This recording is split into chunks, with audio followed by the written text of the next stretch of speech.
Hi! Okay, so I'm back to do my top 10 best films. Um, I did the worst last night, and then I was gonna do the best, like, right after it, but that never happened. So I guess we should just jump right into the top 10 best films, in my opinion. Again, we'll start from the bottom up, and maybe this time 9 won't be transformed into a 6, so, yeah. Okay, so my top 10th film, if that sentence made any sense, is Insidious. Insidious came out a few years ago, I think. I don't think it was too long ago, but I know it came out a few years ago. And if you haven't seen it yet, it's really good. The concept was kind of weird. It took me, I had to watch it once and then I had to watch it again to like kind of fully understand everything. But it was really good. I liked it. It made you think. It kind of was scary. And I like that. I like scary. I like to be scared. I want something to startle me and make me not go to sleep at night. And that was one of those films. And it was really good. And I'm trying to think who's in it. Yeah, I don't remember. I know. I thought, what is his name? His name is like Patrick something, I think. Or is Patrick his name? Maybe his name isn't even Patrick, but I know he's in it. So it was a really good movie. If you like horror movies, I definitely recommend checking it out. Um, and yeah, so that's number 10. Number 9 is Rocky Horror Picture Show, and I love this movie. And this movie to me is kind of like one of the most classic movies of all time. It's definitely made an impact on like things, like on everything. Like you could, like, you know, you have the time warp was from that movie. I don't know if the time warp was ever made before that movie. For me, that's when the time warp came out.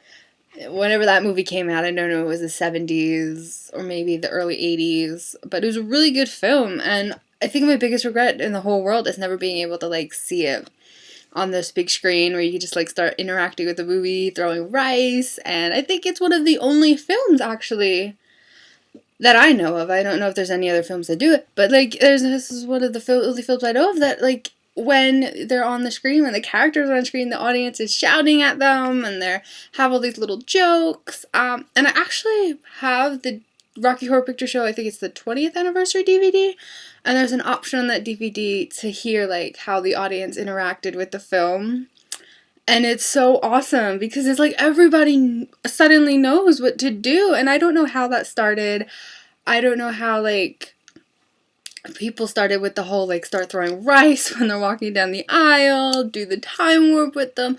I don't know who started that, but whoever started that, you're amazing. You made Rocky Horror Picture Show go from just a really good musical to just like this huge thing for people. Like, it's just amazing. And I think that Rocky Horror Picture Show is one of the best movies because of that, because the fan base is so much more like, I don't know, like their fan base is pretty awesome.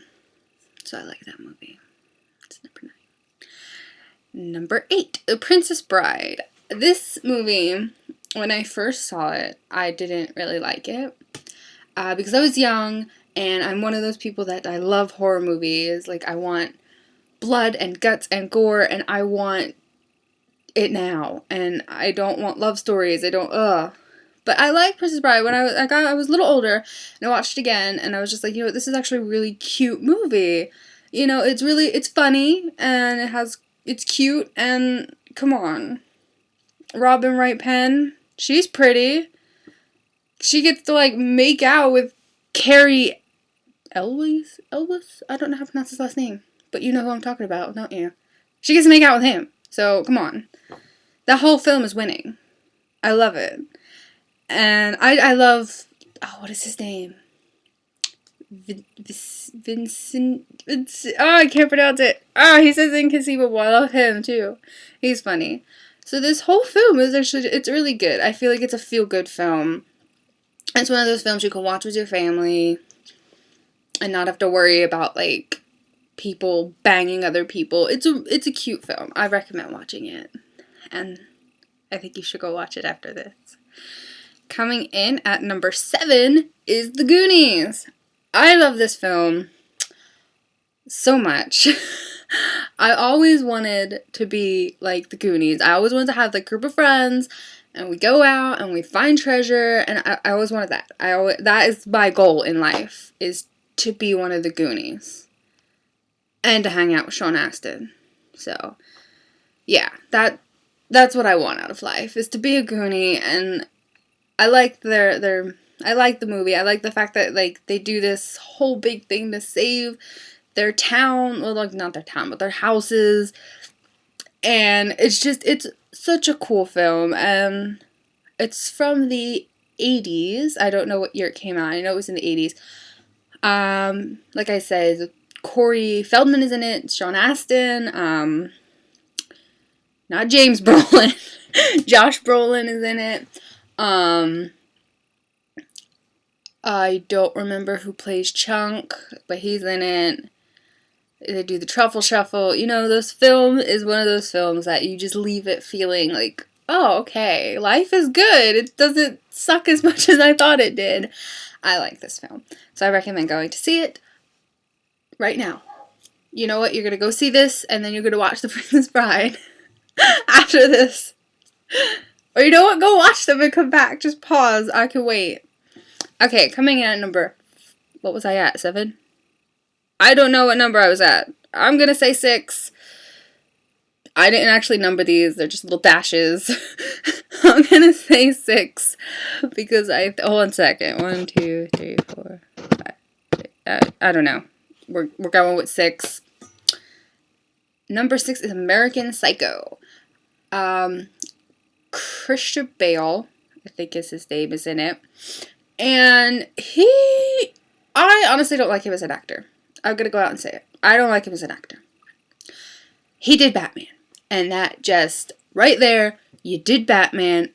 I don't want you anymore. Because I don't like Batman. And I'm probably the only person in the world that doesn't like Batman. And I'm sorry.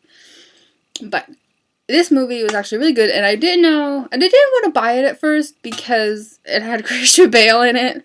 I know that's a sucky reason not to see a movie because you don't like an actor. But a friend of mine convinced me that it was really good. And I was like, okay, I'll watch it. And I did. And it was actually surprisingly good. I admit it did make me a little uncomfortable when he was like talking to the one hooker about like when she was in the shower or whatever. That made me feel a little weird. But I liked it. I think it's a good film. I think that it's very well shot. I think that all the actors did a really well job. And it was good to see Reese Witherspoon in a role that wasn't just like some regurgitated thing. Like, I'm so used to seeing her in like Legally Blonde, which is actually a good movie, and like, you know, like kind of love story-ish things. And I felt good to see her in something that didn't make me feel like vomiting in my mouth. So yeah, I recommend seeing this film. It's a really good film. It's a really good script. Everyone acts their part out really well. And Willem Dafoe is in it. I forgot about him. Yeah, he's in it. And I like Willem Dafoe even though he's really creepy. But he's a good actor. So, okay, if that was number 6, guess what's next? Number 5. Yeah, we learned some math today too. So number 5. Number 5 is Trust. I don't know if a lot of people have heard of this film. It's about a young girl and she meets a guy on the internet, and for like some of the film, you know, you're hearing him, like you see them interacting on the internet, and he says, and at first he says he's 16 and I think she's supposed to be 13 or 15, like 13, 14 or 15. We'll go with 15, we'll just go with the highest age, but she could be a little bit younger. She's supposed to be 15 and she meets this guy and on the internet and he says he's 16 and she's like, oh, okay, you're cool. You know, and they're talking and they're chatting. And then he's like, oh, wait, I'm not really, and she like, I think she has to call him or something, and he's like, oh, wait, I'm not really 16, I'm like, I think he says he's like 19 or 20, and she's okay with this. She's like, oh, okay, and you could tell it hurts her feelings, and then she, like, they keep talking or whatever, and then he's like, says he wants to meet up, and they meet up, and he's like a 45-year-old man, and basically what happens is, really, I'm sorry here, but it's no big secret. I think it's in the trailer. She gets raped, and she tells her family, or not her. Her friend tells her family, and they have to go through this whole thing. And it's not so much about the woman, about the little girl. It's about the dad and how he feels. And it was actually directed by David Schwimmer, and it's actually a really, really good film because I like it. I think because a lot of films about that, you always see from like the victim's point of view. You don't ever get to see what happens to the family, and I think that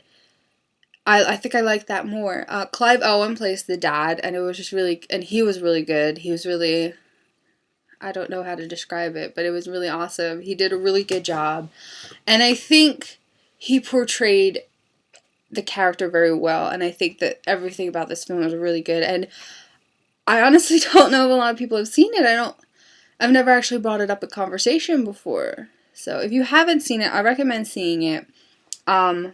Mostly just because it has a good message, and I think it's geared more toward parents than people who don't have kids, but it's still a good film.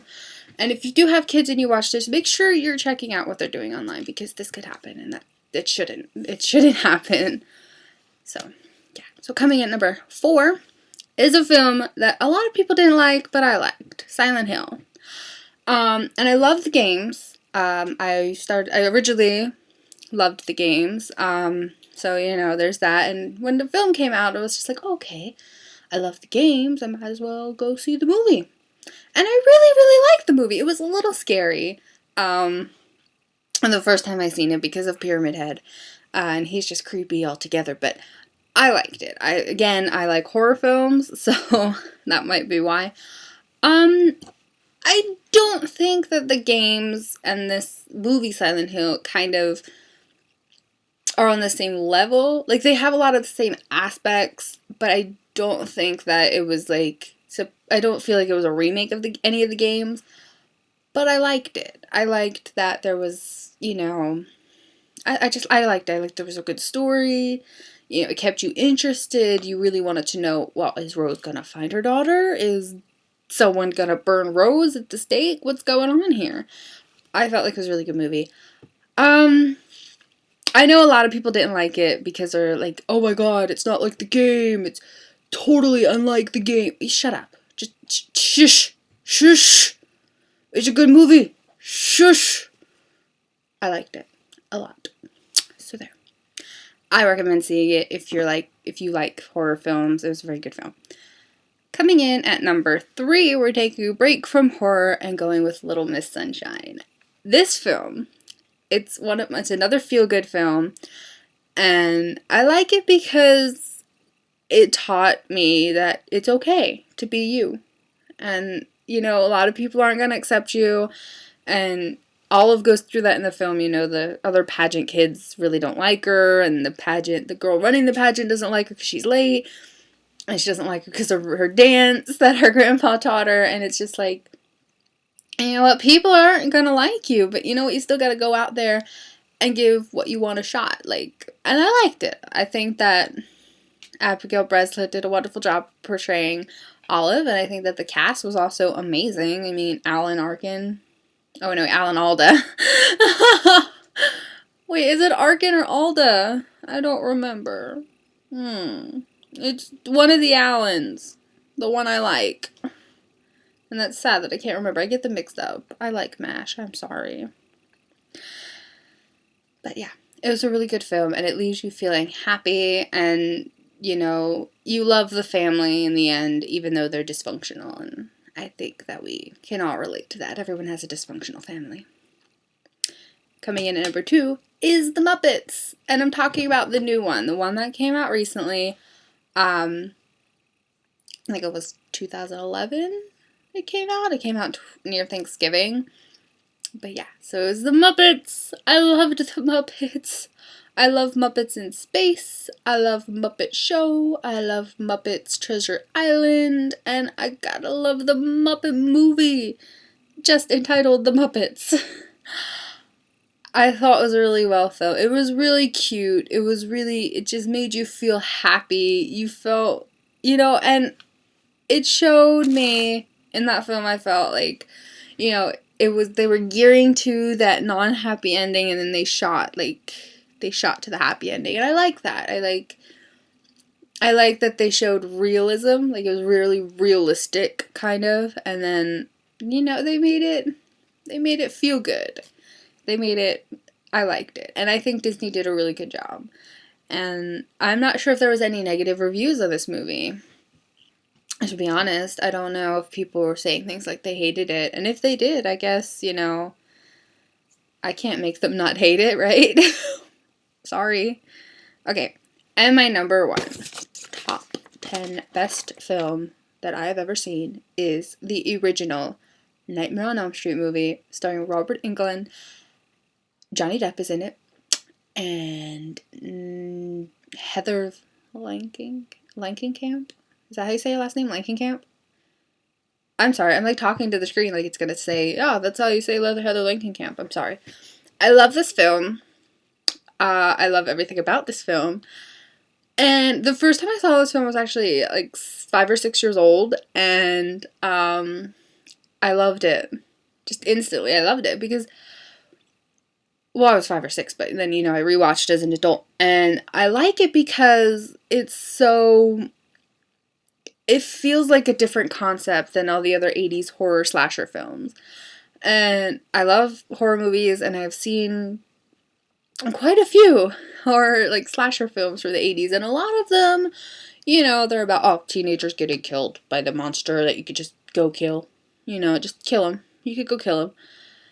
And I feel like this one is good because Freddy's not, like, in the real world, technically. He's in your dreams, and, like, that's supposed to be a place you could control and a place that you can feel safe, and you can't when he's around. And I feel like it's cool. He's like the dream invader, and he wants to eat you. Well, he doesn't want to eat you, he wants to kill you, but and I love it. And I honestly love all the sequels, and I as a fan of the original, I don't want to like the remake, but I did sort of like the remake because I feel like they all tried, right? They all tried, and they put their efforts into it, and it was actually okay. I don't think that the remake was good enough to be considered the first film, but I think the remake, if it was on its own and had a different name, the concept was still really good. The concept of the original is really good, I feel like it's a very original idea. I feel like it hasn't been done before. It hasn't, people haven't wanted to do this. Wes Craven, he made his mark in my life, right? Terrifying me for how long? Like, I watch that movie and still get a little scared that I'm gonna get sucked into the bed. That freaks me out. Like, I love it. I love that there's a movie out there that when you watch it, you could still feel, like, that original kind of fear, but also feel like, this is a really good movie. I love it, and I love Wes Craven and Robert Englund and the whole cast. All of them can have my love, but not in, like, a sexual way, like in a friend way. But yeah, so those are my top 10 best films. This probably wasn't that funny or wasn't that entertaining, and you probably didn't like it, but that's okay because you sat through it with me, and if you didn't, I don't know why I'm talking to you. But yeah, so that's my top 10 best films. Go see them if you haven't already.